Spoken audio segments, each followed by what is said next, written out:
Hey, what's up guys, how we doing? So I just got a question online and I wanted to shoot out a response because I get this question all the time from players and parents all over the country. Now what the question asks is how to improve power for younger players. So a lot of times I'll get from a parent that my son is 13 years old and he hit for a lot of power in Little League, but he's just not hitting the ball as far anymore as his 13-year-old year.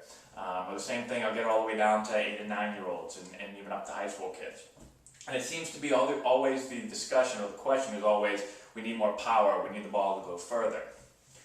So one thing I want to talk about real quick, don't be so obsessed with the power part of things. Power is typically something that is developed later. And for younger players, a lot of times it has a lot to do with how big you are and how strong you are.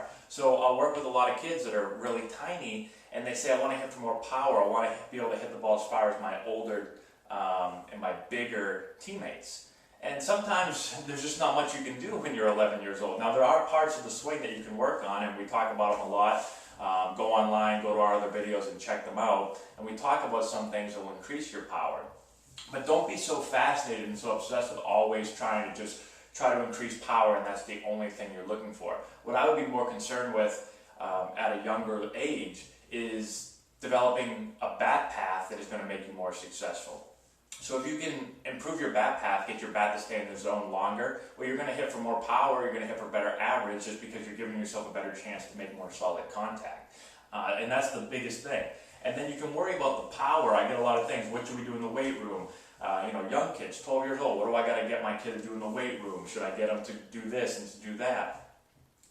Always go back to the swing and go back to the bat path. And if you can improve the bat path, well then you'll improve production and power numbers, more doubles, more home runs, better slugging percentage, all of that stuff. Real quick for you, just my personal background with power.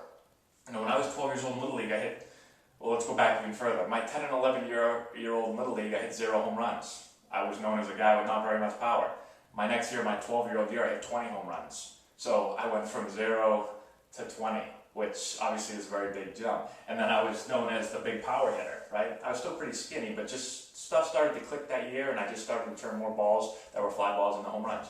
Well then 13-year-old year, I went to the big diamond. I went right back to 0 home runs. I was a little guy, I didn't have a whole lot of pop, and everyone else hit more home runs than me. I hit no home runs 13-year-old year, hit no home runs 14-year-old year, hit no home runs 15-year-old year, never hit a home run in high school. So I went all those years not hitting any home runs.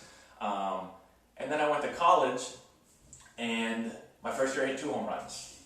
And then my next year I got a little bit bigger and stronger and kept working on my bat path and my swing mechanics, and I hit 5 home runs. And then my junior year I hit 11 home runs. So I went from basically freshman year of 2 to 11 my junior year. I hit more than 5 times as many home runs, ended up getting drafted in the first round. One of the biggest question marks on me, especially in high school when I got drafted. In high school I went in the 19th round, and one thing I was told that kept me out of that higher rounds out of high school is my power numbers. And I just didn't have any pop. I didn't have a whole lot of pop. I was a line drive hitter. I didn't really know how to drive the ball for home runs yet. And then going into college, I knew that was something I had to work on. I worked really hard on it. By my junior year, I finally showed that I had some power, and I ended up going in the first round. And so I answered a lot of those questions, and then I went to pro ball, and my first full season I hit 21 home runs.